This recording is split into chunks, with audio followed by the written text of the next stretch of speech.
दमोह में इमलाई के पास धुआ तला के पास लूट और चाकूबाजी का मामला सामने आने से लोग दहशत में आ गए और परसू पटेल पिता स्वर्गीय छोटे लाल पटेल उम्र 32 वर्ष निवासी वार्ड नंबर 5 और राइस मिल के पास बताया कि उसने खेत पर कुआं खुदाई का काम लगा हुआ था और जिसका भुगतान करने के लिए 5,600 रुपये लेकर गया था और मजदूरों को 2,000 भुगतान कर रात के लगभग 9 बजे लौट रहा था कि रास्ते में अन्नू रेखवार पिता लिल्लन रेखवार दीपक रेखवार ने रोककर मुझे 4 से 5 चाकू मारे और गले से सोने की ताजियां जेब में रखे 3600 छीन कर ले गए और जिसकी शिकायत करने हम थाना देहात दमोह गए हुए थे, लेकिन वहां पर भी रिपोर्ट लिखने से इनकार कर दिया और जिससे एसपी कार्यालय में आकर हमने अपनी लूट और मारपीट की रिपोर्ट दर्ज कराने के लिए पुलिस अधीक्षक डीआर तेनीवार को आवेदन दिया। पुलिस अधीक्षक दमोह द्वारा अतिशीघ्र कार्रवाई का आश्वासन दिया गया। हरीश चंद्र पटेल भाजपा जिला किसान मोर्चा अध्यक्ष ने बताया कि जिला दमोह में पुलिस के ढुलमुल रवैये के चलते लुटेरों के हौसले बुलंद हैं। रिपोर्ट लूट की घटना लिखी नहीं जा रही। दमोह जिले में लगभग 8 लूटे हुए, बता दें कि 8 लूटें हो चुकी हैं, लेकिन आरोपियों पर लूट का मुकदमा दर्ज नहीं किया गया।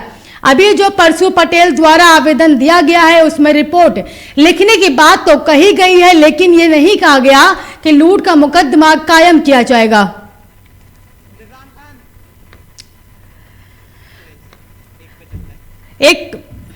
इस खबर पर तमाम जानकारी के साथ हमारे संवाददाता निजाम फोन लाइन पर जुड़े। निजाम, दमोह में कई सारी लूट होने के बावजूद भी पुलिस के जरिए मुकदमा और एफआईआर दर्ज नहीं की जा रही है, आखिर इसका पूरा मामला क्या है? जी, दमोह देहात थाना क्षेत्र के अंतर्गत इमलाई के पास धोबातला के समीप परसू पटेल जब तला के किनारे से निकल रहा था तब 2 लोगों ने उसे रोककर उस पर चाकुओं से हमला किया, जिससे उसको 4-5 जगह चाकू लगे हुए हैं और उसके जेब में रखे 3500 रुपये छीन लिए। वह अपने खेत में खुद रहे कुएं के लिए मजदूरों को पैसा देने गया था, जिससे पैसे देकर लौटते वक्त उसके साथ ये वारदात हुई, जिसकी वह रिपोर्ट लिखवाने देहात थाना दमोह गया।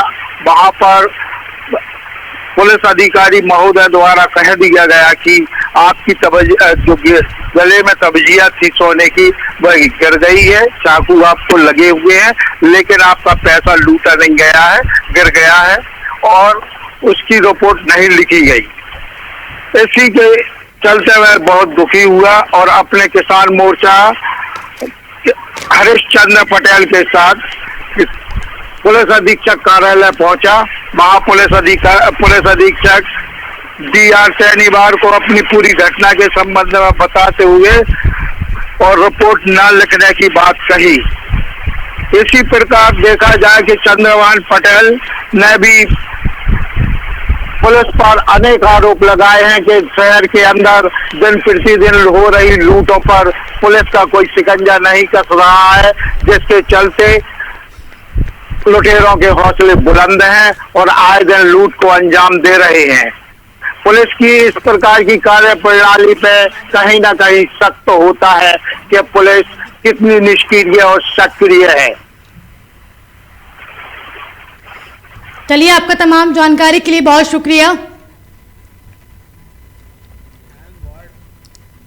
कुछ लोगों ने रास्ते में रोककर मेरे पैसे छुड़ाए, ताबीज़ पहने थे, ताबीज़ छुड़ाया। उसके बाद पीछे से हमको चक्कू मारी है। चक्कू मारने के बाद मैं हो गया बेहोश, तो मेरा छोटा भाई अस्पताल लेकर आया है। उसके बाद मैं बेहोश हो गया था, इसके आगे मैं कुछ नहीं कर पाया। पैसे 3600 रुपये कहाँ से लेके आए थे? जी, हम इतवार को हमको हफ्ता मिला था 4100 रुपये, तो उसमें से कुछ हमारे खर्चे हो गए थे, तो 2000 रुपये हमने लेबर का चुकाया कल और 3600 रुपये हमारे यहाँ बचा था। 5600 में से कुछ हम जेब में रखे थे पहले के, तो 5600 रुपये हमारे पास था, तो 2000 रुपये हमने लेबर का चुकाया। उसमें हमारे 3600 रुपये नहीं मिले हैं। क्या काम करते हो? आपको बता दूं, विगत 2-3 माह के अंदर दमोह जिले में 8 लूट की घटनाएं हुई हैं।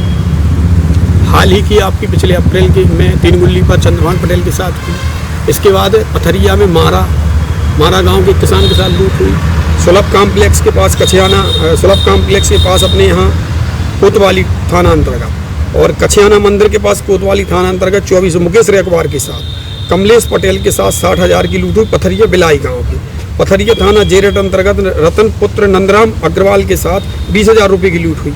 हटा में राम रति वाल्मीकि के साथ 45,000 रुपये की और तेजगढ़ थाना अंतर्गत कियोस्क बैंक संचालक पवन साहू के साथ 75,000 की लूट हुई। इन सब मामलों में आप देख लेना, किसी में भी पुलिस ने लूट की धारा नहीं लगाई, चोरी की रिपोर्ट दर्ज कर रही है। FIR जो दर्ज हो रही है ऑन रिकॉर्ड, वो चोरी के मामले की हो रही। ये हमारे किसानों के साथ भेदभाव कर रही है।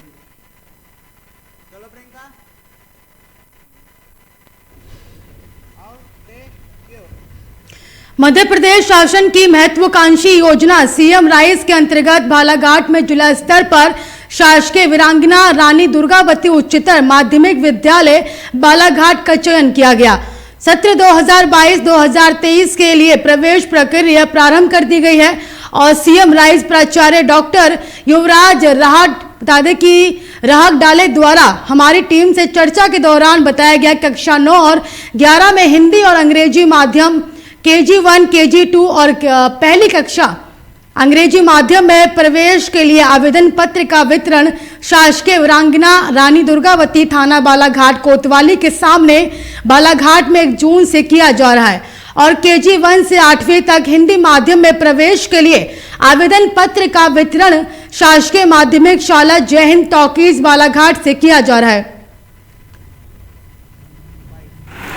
CM rice school Madhya Pradesh शासन की एक महत्वाकांक्षी योजना है और इस स्कूल को बनाने और शुरू करने का उद्देश्य ये है कि जो बच्चे प्राइवेट स्कूलों में एडमिशन नहीं ले पाते हैं उन्हें शासकीय स्कूलों में सर्व सुविधा प्रदान की जाए। विश्व स्तरीय शिक्षा व्यवस्था देने का प्रयास किया जाना है इस योजना के अंतर्गत और सीएम राइस स्कूल के माध्यम से हम देश में ऐसे अध्ययन की व्यवस्था करने जा रहे हैं जिससे बच्चों का भविष्य बहुत अच्छा उज्ज्वल होगा। ये 3 स्तर पर चालू किए जाते हैं, एक जिला स्तर पर, विकासखंड स्तर पर और क्लस्टर लेवल पर। तो अलग अलग स्तर पर व्यवस्थाएं अलग अलग रहेगी। जिला स्तर पर विद्यार्थियों की संख्या ज़्यादा रहेगी, विकासखंड स्तर पर उससे कम रहेगी और क्लस्टर स्तर पर उससे कम रहेगी। वैसे ही सारे स्कूल्स में सुविधाएं दी जाएगी। अभी मध्य प्रदेश शासन ने 275 विद्यालयों का चयन किया है। बालाघाट जिले में हमारे शिक्षा विभाग के अंतर्गत 7 स्कूलों का चयन किया गया है, जिसमें बालाघाट नगर में शासकीय वीरांगना रानी दुर्गावती स्कूल का चयन किया गया है। तो सत्र 2022-23 के लिए हमने प्रवेश प्रक्रिया प्रारंभ कर दी है। हम 1 जून से बच्चों को प्रवेश दे रहे हैं। 1 जून से हम आवेदन पत्र का वितरण करेंगे। 6 जून तक बच्चे अपने आवेदन पत्र सबमिट कर सकते हैं। 7 जून को हम सूची का प्रकाशन कर देंगे।